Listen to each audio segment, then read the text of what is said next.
했습니다. 그래서 유럽뿐 아니라 일본이나 뭐 한국 등 아무도 도와주지 않아도 된다 이렇게 얘기했어요. 그러다가 19일에 일본 가까이 지도님한테 회담하면서는 나토와 달리 일본은 좀 책임 있는 일을 다할 거라 확신한다 이런 이야기를 했습니다. 그래서 요청을 좀 했는데 다시 어제 이야기한 거는 이제 우리가 이란에 대해서 군사작전을 좀 축소하겠다.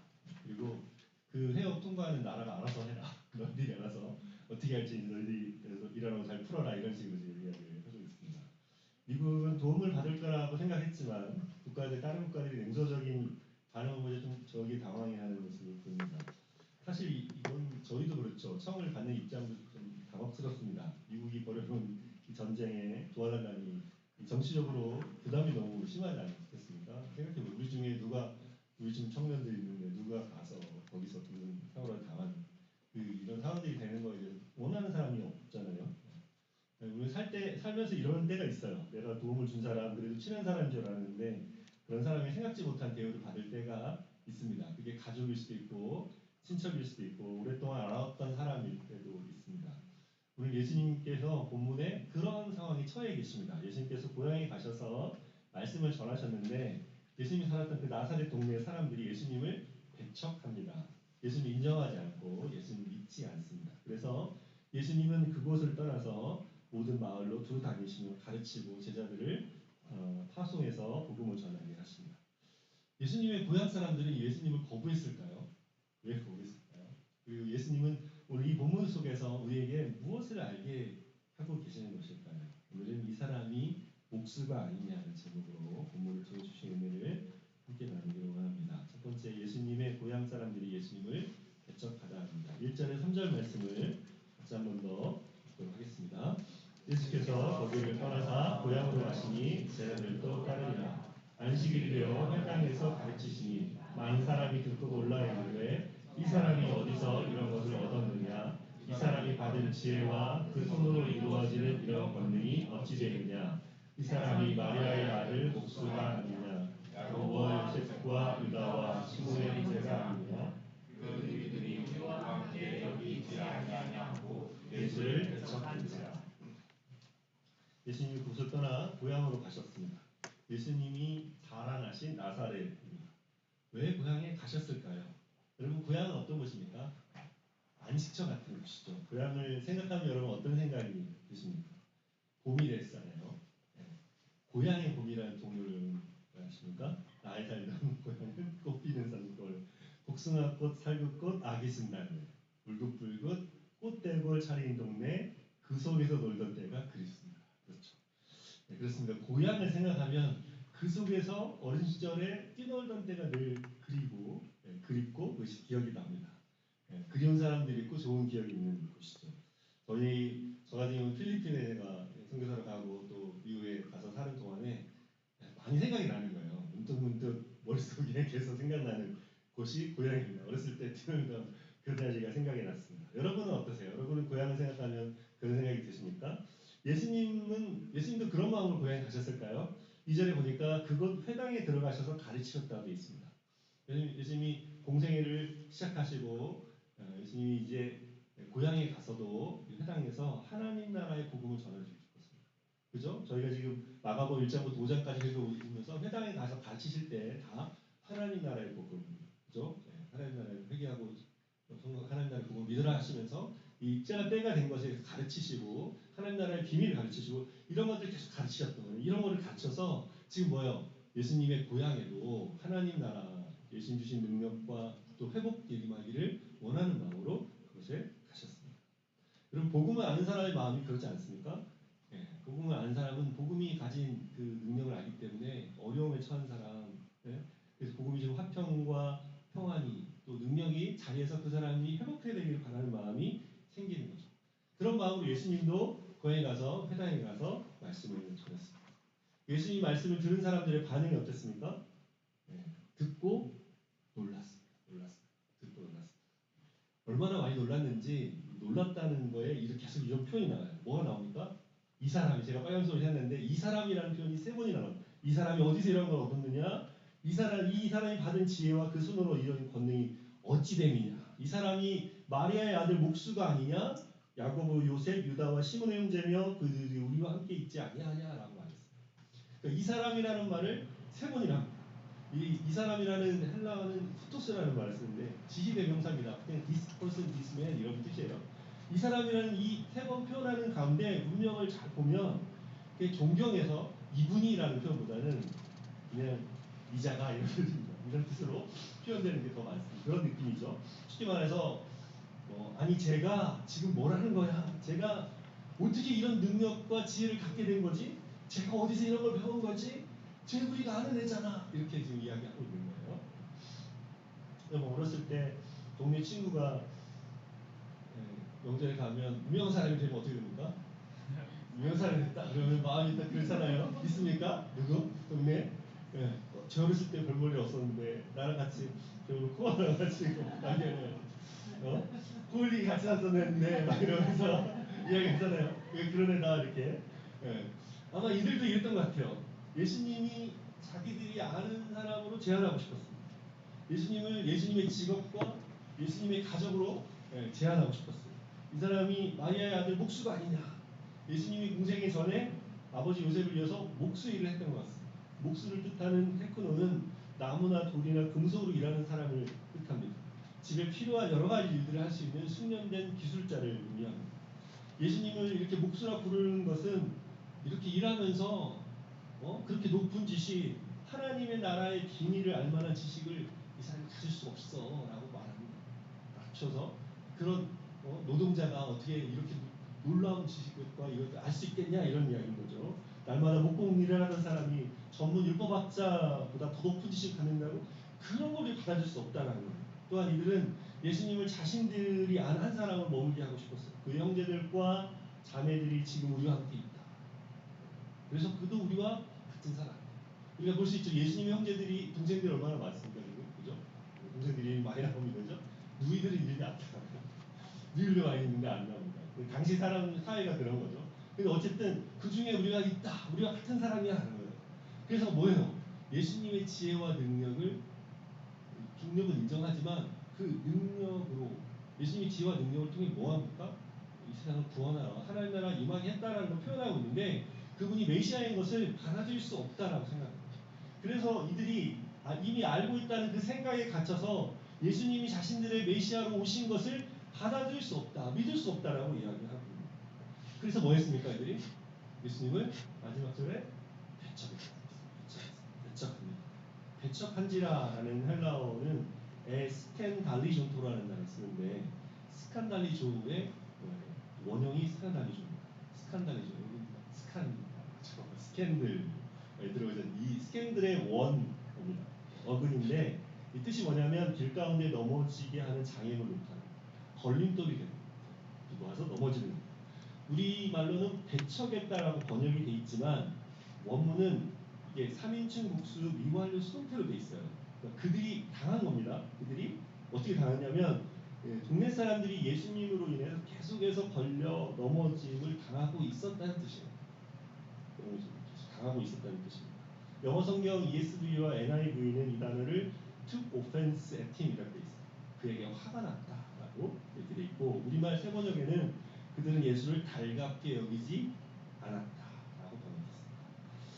이들은 예수님의 지혜와 능력을 인정하면서도 예수님을 마음으로 받아들일 수는 없었어요. 그래서 예수님을 달갑게 여기지 않고 예수님께 화가 났고 예수님께 대해서 불쾌했습니다.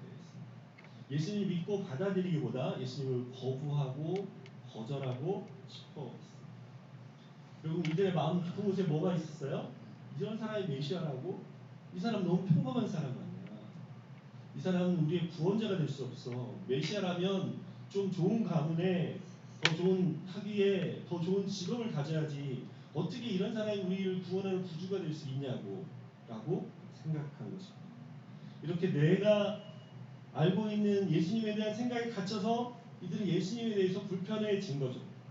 이들이 생각하기에 예수님 너무나 평범한 분이었습니다. 그래서 예수님의 그 평범함이 이들을 불쾌하게 했어요.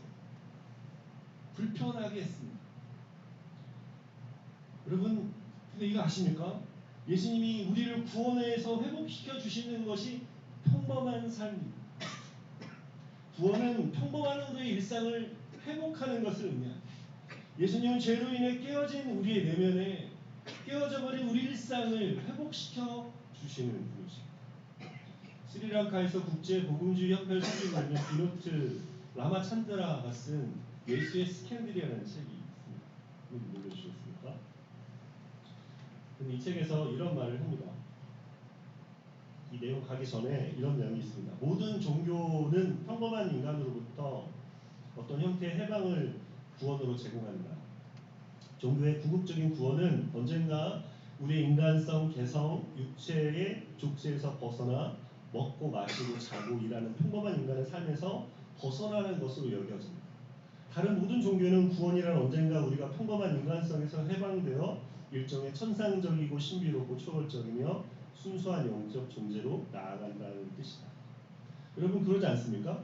구원을 받는 영원히 산 이런 것들에 대한 개념 그리고 죽어서 어디를 간다 이런 것들이 우리 마음속에 구원이라고 생각하는 그것들이 우리가 그리는 게 뭐예요? 어딘가를 향해 가는 거죠. 이 땅에서 살고 있는 이 삶의 자리를 벗어나서 어딘가로 가는 것이 우리는 구원받았다라고 말하는데 그런데 성경의 구원은 우리 한국에 같이 읽어보겠습니다. 성경적 구원은 이 세상에서 벗어난 데 있는 것이 아니라 이 세상의 변화에 있다. 이 세상에 대한 희망은 다른 어떤 종교 체계나 인류의 다른 철학에서도 찾을 수 없습니다. 성경적 비전은 독특하다. 여러분 이게 무슨 말인지 이해되십니까?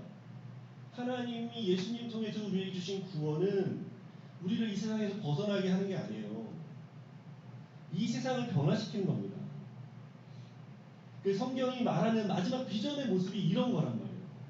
다른 모든 종교는 구원이 하나님께서 인간의 평범한 삶을 해방시키는 걸 말하지만 성경을 읽고 예수님의 생애를 보면 그것이 반대로 가고 있어요. 여러분 하나님이신 그분이 어떻게 해요? 내려오셨잖아요. 인간이 되셔서 내려오셨단 말이에요. 그분이 이 땅에 오셔서 이 땅에 일어난 일들에 그분이 속해 계시게 됩니다. 그래서 그분이 먹을 것을 생각하고 쉼을 가져야만 하는 그런 분이 된 거죠. 그냥 평범한 인간의 삶뿐 아니라 인간이 가진 약함과 고통과 죄와 고난까지를 그분이 다 경험하십니다. 그리고 이 모든 걸 회복하게 하기 위해서 이것을 구원하기 위해서 죽임을 당하십니다. 그리고 예수님이 어떻게 하십니까? 부활하십니다. 그 부활은 그냥 영적인 부활이 아니라 육체를 가진 부활이었죠. 온전한 육체, 우리가 입게 될 첫 번째 프로토타입인 그 육체를 입으시고 그분은 그 몸을 완전한 몸을 입으셨죠. 그러면서 그 몸은 어땠어요? 공간을 움직여 다니시고 그러면서도 먹을 것을 먹으십니다. 닫힌 문을 지나다닐 수 있는 그 온전한 몸, 우리가 생각할 수 없는 이 시대의 기술이 과학기술이 추구하고 원하는 그런 자리에 완성된 모습으로 그 몸으로 영원한 새하지 않는 몸으로 입고 계시는 거죠. 로마서 8장의 피조물이 이제 고대하는 바는 하나님의 자녀들이 나타나는 것이라고 이야기하는데 그냥 하나님의 영적인 자녀가 나타나는 게 아니라 어떤 자녀? 복음으로 새롭게 된 몸을 입은 하나님의 자녀들이 나타나는 것이야. 요한계시록의 비전은 어떻습니까? 마지막 때 하나님께서 이 땅에 우리에게 주는 게 뭐예요? 새 하늘과 새 땅을 주는 거예요. 새 하늘과 새 땅을 주는 거예요. 우리가 살고 있는 이 타락한 세상을 어떻게 해요? 새롭게 해주신다는 거예요. 그래서 반드시 이 세상 안에서 이 세상을 새롭게 하시는 주님의 일하심이 여기에서 이루어진다는 것을 우리가 알고 받아야 합니다. 그래서 성경의 비전은 우리를 저 세상으로 보내는 것이 아니라 회복된 이 세상을 살아가도록 하는 겁니다. 하나님께서 창조하신 우리의 깨어진 모습을 회복시키고 이 땅을 회복시키시는 것이 하나님의 비전. 이런 구원은 다른 종교에는 없습니다. 이 라마찬드라는 사람들이 물어본답니다. 종교 다원주의 있는 사람들이 물어봅니다. 어떤 사람이 나에게 다른 종교에도 구원이 있다고 생각하나요라고 물어본다는 거예요. 그러면 이분이 이렇게 대답한답니다. 어떤 구원을 말합니까? 어떤 종교도 이런 구원을 말하지 않습니다. 이런 구원을 말하지 않습니다. 다원주의를 말하는 사람들은 다 뭐라고 말합니까? 모두 다 산 올라가는데 올라가는 길이 좀 다를 뿐이야. 결국 우리는 저 꼭대기에서 만날 거야. 이 이야기. 그렇죠? 근데 십자가와 부활은 그 길을 향하지 않아요. 말씀드렸잖아요. 십자가와 부활은 올라가는 게 아니고 내려왔잖아요. 그죠? 그 길로 향하지 않습니다. 전혀 다른 길을 가는 거죠. 우리가 올라가는 것이 아니라 하나님이 내려오셨고 그래서 이곳에 거하시며 이곳을 회복시켜 주시는 거죠. 복음의 은혜는 평범한 우리의 일상의 회복을 의미합니다. 죄로 인해 깨어진 그 자리를 하나님께 상주하시기에 보기시기에 심히 좋았던 그 모습으로 회복시키시는 거죠. 여러분 이 시대 복음에 대해서 거부하고 불쾌하게 여기는 사람들이 여기는 것은 구원을 믿음으로 받는다는 것 때문에 복음이 말하는 복음의 속성은 믿음으로 구원받는 거예요. 왜요? 내가 노력한 것도 없이 내가 아무것도 안 했는데 나한테 이 좋은 것들이 주어진다고? 불쾌해. 이게 불쾌해. 전에는 그래 그런 게 있어요. 이렇게 관심이 있지. 요즘에 그게 뭐야? 그게 뭐 나한테 무슨 의미가 있어? 불쾌해. 왜? 내가 뭐라도 해야지. 내가 심심을 가지고 정성을 다해서 열심으로 신을 섬겨야 구원을 준다면 내가 그래 조금이라도 뭘 한 게 있는데 그거 없이 믿음으로 받는다. 불쾌해. 이렇게 이야기합니다. 그럼 열왕기하에 나오는 나만 장군이 있습니다. 시리아의 나만 장군. 그 이야기 아시지 않습니까? 나만 장군이 나병 환자, 나병에 걸려가지고 나을 수 없는데 어떻게 해요? 엘리사를 만나러 왔잖아요. 찾아와가지고 뭐예요? 자기 군대에서 뭐 엄청 많은 재물을 가지고 와가지고 엘리사가 나와서 자기한테 와서 뭐라 해줄 줄 알았는데 엘리사가 뭐라니까 나오지도 않고 맞니? 자기 하인 시켜가지고 보내가지고 뭐예요? 가서 일곱번 물을 담궈라. 그러면 된다 그러고 안 하니까 나만이 뭐라 합니까? 아니 지금 내가 왔잖아. 그게 나오지 않는다고 지금? 그리고 우리 시리아에도 강이 있어. 그 강물이 더 깨끗해. 거기는 내가 목욕할 수 없어서 안 온 줄 알아? 이 뭐라가 여기 돌아가려 때 뭐라 합니까? 그 종들이 뭐라 그래요? 아니 장군이시여. 그러니까 이보다 더한 거 하라고 할 거 아니었습니까? 여러분 슈락 했으면 슈렉이 뭐예요? 용을 잡자 불 나오는 용을 잡지 않습니까? 그거 잡으라 했으면 그래 그런 거 정도는 내가 달려가서 할 수 있었겠네. 근데 이거 물에 담그는 거 이런 거는 아무나 할 수 있는 거 아닙니까? 아무나 할 수 있는 거 그거 하라는 겁니다. 복음은 그거 하라는 거예요. 그 평범한 거 하라는 겁니다. 네가 특별한 사람 아니고 너나 어린아이나 남자나 여자나 똑같이 담그면 되는 거예요. 물에 담그면 7번 담그라 했으면 7번 담그면 되는 거예요. 그러면 어떻게 한다? 그러면 회복한다는 것이 복음이 말하는 약속이라는 거예요. 복음이 말하는 게 그겁니다. 복음이 너무 평범해서 사람들은 복음을 불쾌해 여겨요. 여러분은 어떠십니까?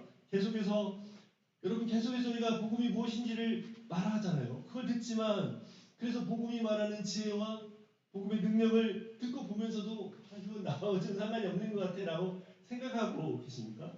복음이 나를 구원해서 천국에 데려갈 것에 대해서는 기대하지만 지금 내가 겪고 있는 실망과 분노 또 부부와 부모 자녀의 관계를 회복시키는 것에 대해서는 여러분 기대하지 않고 있지는 않습니까?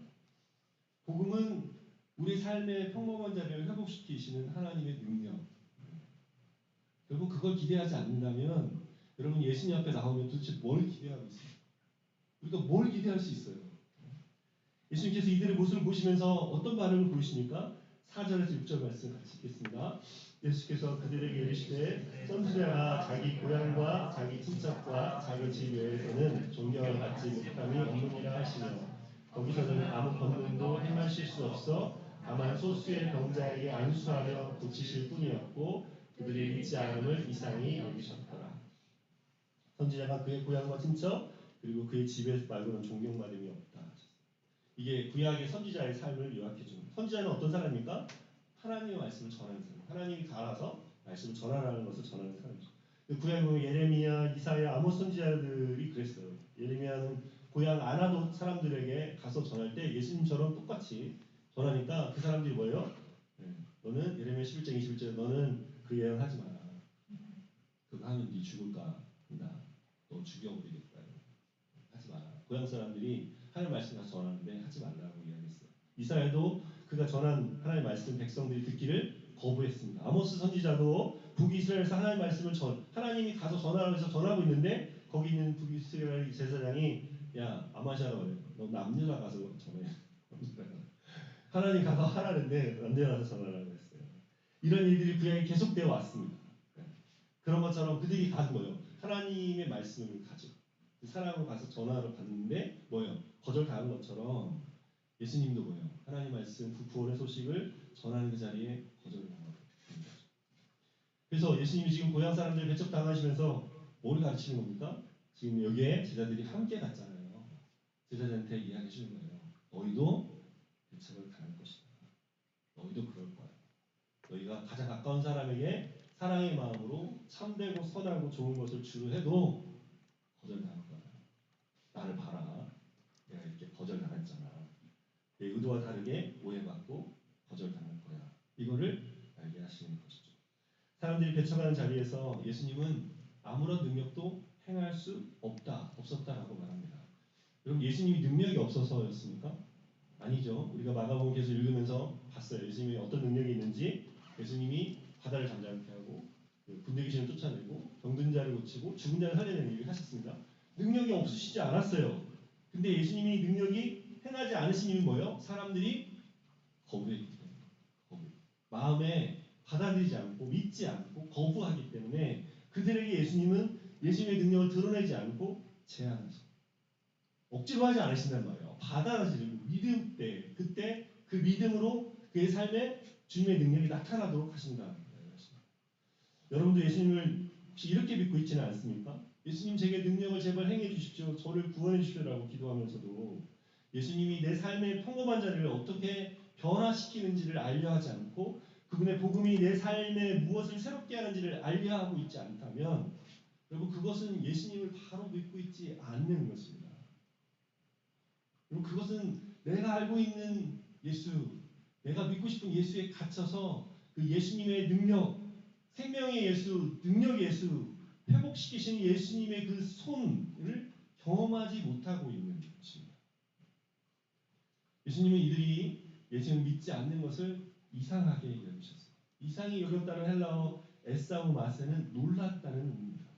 그 미알루 시에서 한 번만 놀라신 게 아니고 계속 놀라고 이렇게 또 놀라고 계신 거죠. 불신앙에 놀랍니다. 어떻게 내가 이렇게까지 설명하고 이걸 다 주고 이걸 보고 이 능력까지 다 하는데 야 어떻게 이럴 수 있냐? 어떻게 아직도 모르고 아직도 안 믿을 수 있니? 라고 하시는 거죠. 여러분 혹시 예수님께서 여러분에게 놀라고 계시지는 않습니까? 얼마나 많이 반복에 들었고 얼마나 많이 그분의 능력의 손길을 위로의 손길을 경험했습니까? 근데 아직도 믿지 못하고 나는 모르겠어요. 나는 못하겠어요. 나는 불행해요. 나는 힘들어요. 이렇게 계속 하고 있지는 않았어요? 그러고 있지는 않습니까?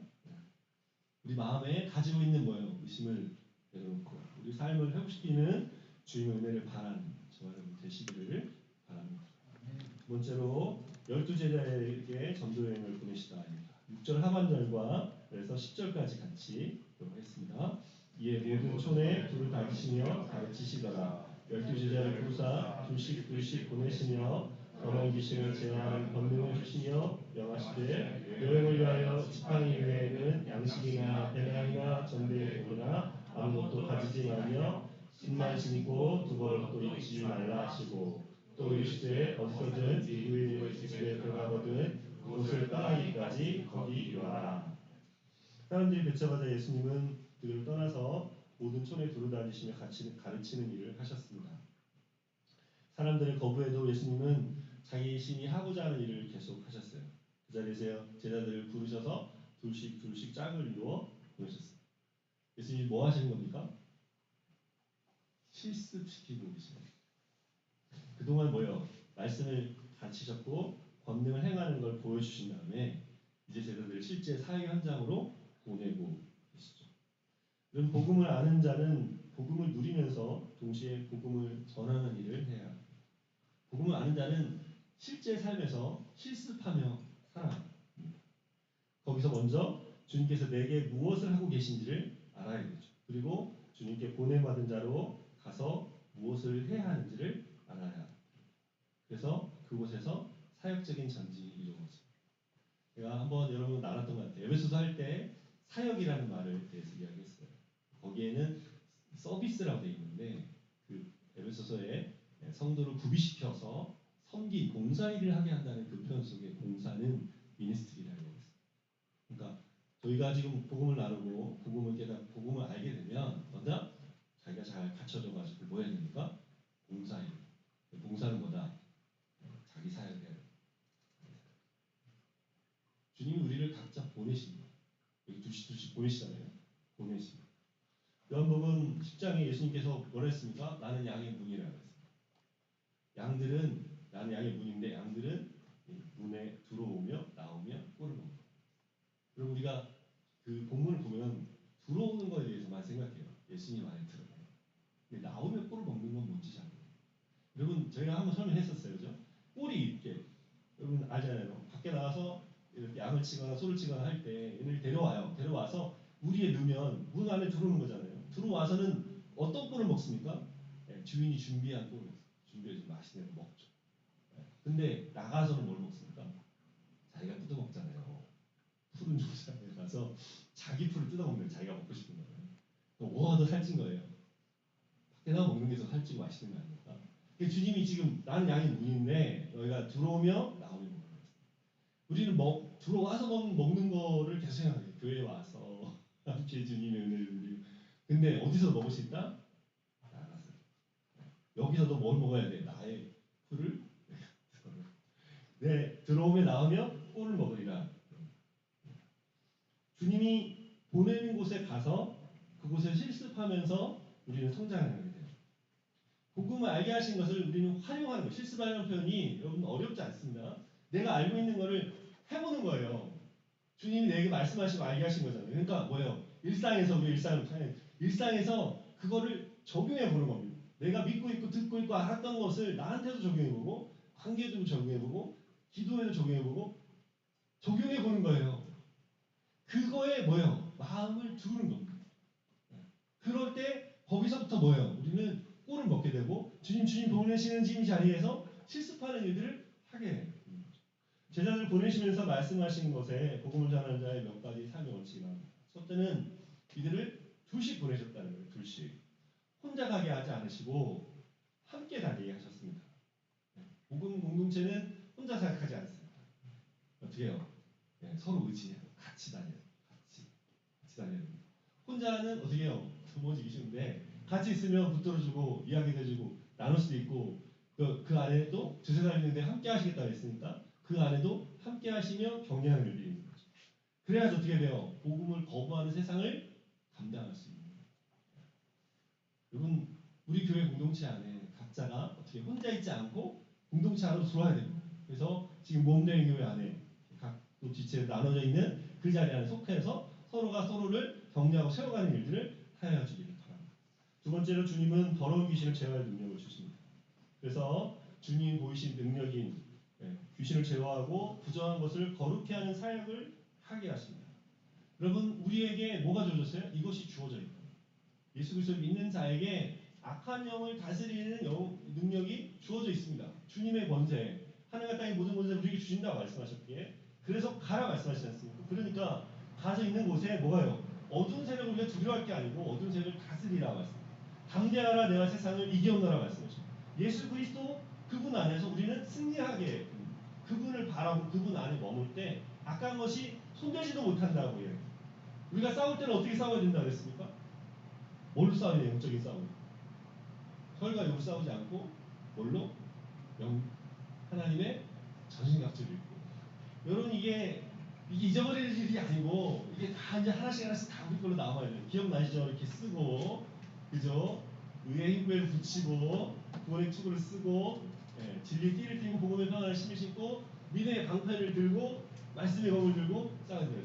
이것이 어떻게 해요? 날라와야 된다 그랬어요. 이해해서 날라. 그게 뭐예요? 이 지금 영적인 싸움이다 그러면 딱 이게 착착착 날라와서 이걸 그래야지 어떻게 됩니까? 이거 하려면 그렇잖아요. 우리가 지금 나눴던 회화독반도 나누고 말씀도 나누는 그 내용들 하나하나가 그냥 진짜 이게 끝났구나 잊어버려야 되는 거예요. 그게 아니고 그게 하나하나가 내 안에 잘 남겨져서 생각으로 내 마음을 믿음으로 잡기 잘 하여서 이것들이 그 상황마다 발휘되는 거죠. 그 안에 머무는 거예요. 그러면 이길 수 있게 됩니다. 그래서 복음의 요소들을 잘 간직한 훈련된 군사로 우리가 있어야 됩니다. 세 번째는 여행을 위해 지팡이만 가지라고 하십니다. 배낭과 양식과 점대의 돈과 아무것도 가지지 말라 하십니다. 어떻게 여행하니 저렇게 돈 없으면 여행 차도 못 타는데 어떻게 여행하죠? 전도 여행, 거지 여행 한다고 CCC에서도 지금 하고 예수전도단에서도 이런 여행을 합니다. 기도하면서 하나님 이대로 예수님 우리 보내신다 실제로 훈련하면서 여행하는 사람들이 있어요. 여기서 주님 뭘 말씀하십니까? 겸손하게 살아가라는. 아무것도 지니지 않으면 어떻게 살아갑니까? 가서 뭐라 그랬어요? 가서 너희가 머문 그곳에 너희를 받아들인 사람을 의지하라는 거죠. 누구 집에 들어가든지 그 집에 계속 있으라. 누구 집에 들어갔는데 옆집에 가서 전화가 오니까 옆집도 좋아. 더 멋있는 거 많이 줄 것 같고 집도 좀 편할 것 같아. 그렇게 움직이지 말고 그 집이 받았으면 그 집에 있으라. 뭡니까? 주님이 겸손하게 의지하며 있으라는 거예요. 사역하는 사람은 사람 의지하는 겁니다. 함께 삶이 묻혀서 가는 거예요.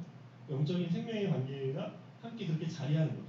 우리가 주님 안에 공동체가 되어져 간다는 건 여러분 각자가 주님을 사람으로 여러분이 맡은 삶의 자리에서 복음의 의미를 감당한다는 것은 그 사람들과 함께 삶을 공유하는 겁니다. 그죠? 저희가 좀 같이 가족 관계로 주님 안에 한 가족 관계로 이렇게 되어져 가는 것도 우리의 삶을 함께 공유해 가고 있는 거예요. 서로 의지하고 서로 격려하고 서로 세워가며 그렇게 가라 말씀입니다. 이곳에서 더해서 한 가지 더 말씀하시는데 11절 말씀 같이 읽겠습니다. 어느 곳에든지 너를 영접하지 아니하고 너희 말을 듣지도 아니하거든 거기서 나아갈 때 바람의 먼지를 떨어버려 그들에게 증거를 삼으라 하십니다. 영접하는 사람도 있는데 영접하지 않는 사람, 복음을 전하겠다 하는데 거절하는 사람이 있어요. 그들이 영접하지 않으면 어떻게 해요? 말을 안 들으려 하면 어떻게 하나요? 떨어버려요. 발의 문제를 떨어버려라. 그리고 그들에게 증거를 삼는 거죠. 그럼 이게 무슨 말입니까?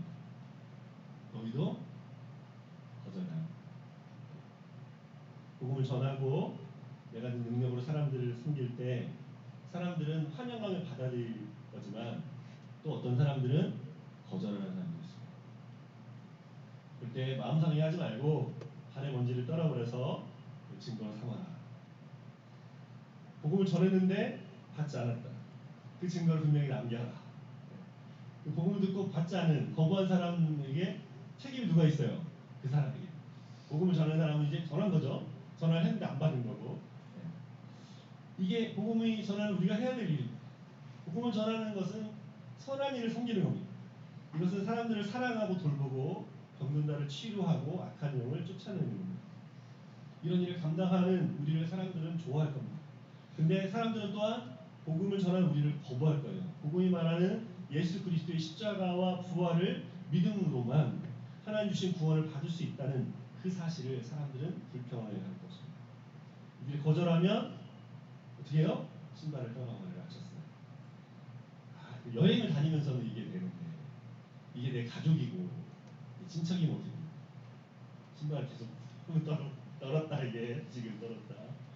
한번 먼지 많이 쌓였는데 이게 먼지로 이게 만족할 수 없죠.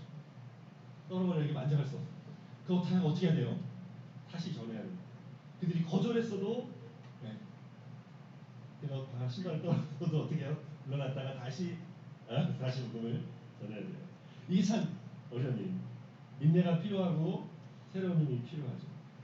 여러분 거절받을 때마다 우리가 새로운 마음을 가질 수 있는 힘은 주님 주신 복음 안에 있습니다. 본문에 보면 사람들은 예수님을 아까 마리아의 아들 목수가 아니냐 그랬지 않습니까? 마리아의 아들로 불렀어요. 당시 유대 사람들은 자녀 이름 부를 때 아버지 이름으로 불렀습니다.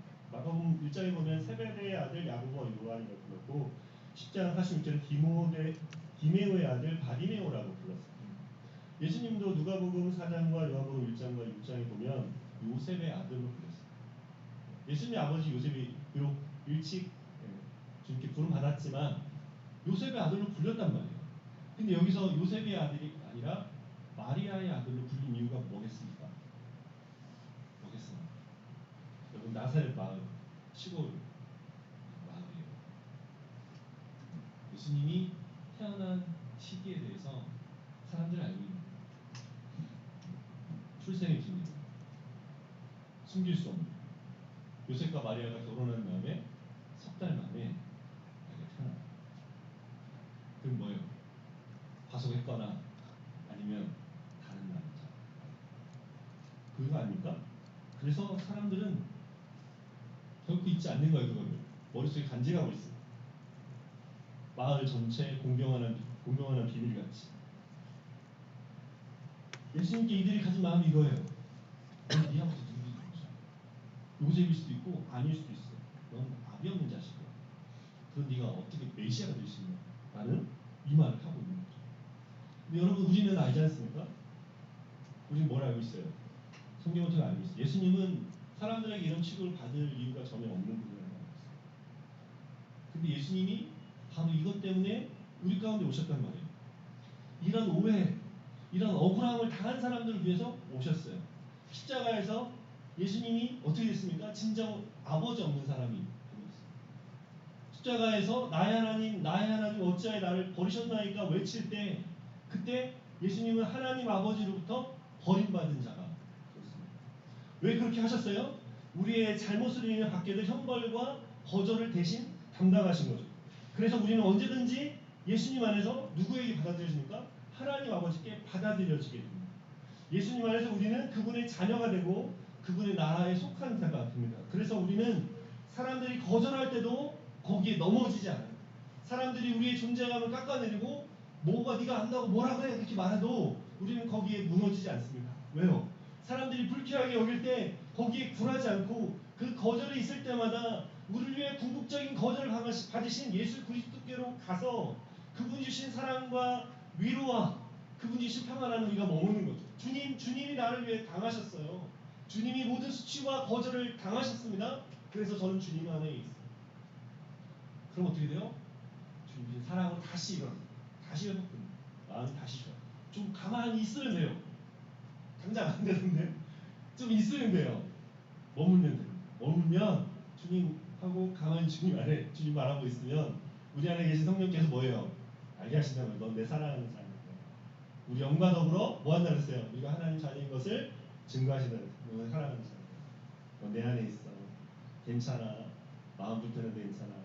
내가 하라는 걸 한다. 내가 한 거잖아. 지키게 하시고 마음 지키게 하시고 마음을 새롭게 해주시고 세워주시고 다시 주님 앞에 주님 주신 선함과 사랑을 가지고 사람들 앞에 나가게 하십니다. 그래서 어떻게 해요? 신발을 걸었다가도 내가 다시 말하나 말하는데 내가 다시 이야기하나 말아 했다가도 어떻게 합니까? 다시 일어나서 사랑을 전하고 복음을 나누고 회복하는 일을 합니다. 여러분 그런 사람들입니다. 지금 저희를 보내실 때 그래 한 번만 털어버려라. 그래서 이제 잘 털었다 이렇게 하는 게 아니고 현장에 어떻게 그래 내한테 다시 와라. 그리고 다시 보내줄게. 십니다. 날마다 이렇게 살아가면 복음을 회복해 하는 평범한 일상을 회복하고 다른 사람에게 다른 사람 삶에도 복음의 회복을 가져오는 저와 여러분 삶이 되기를 소망합니다. 함께 주님 다시 오실 때까지 같이 찬양하고 주신 말씀 가지고 기도하는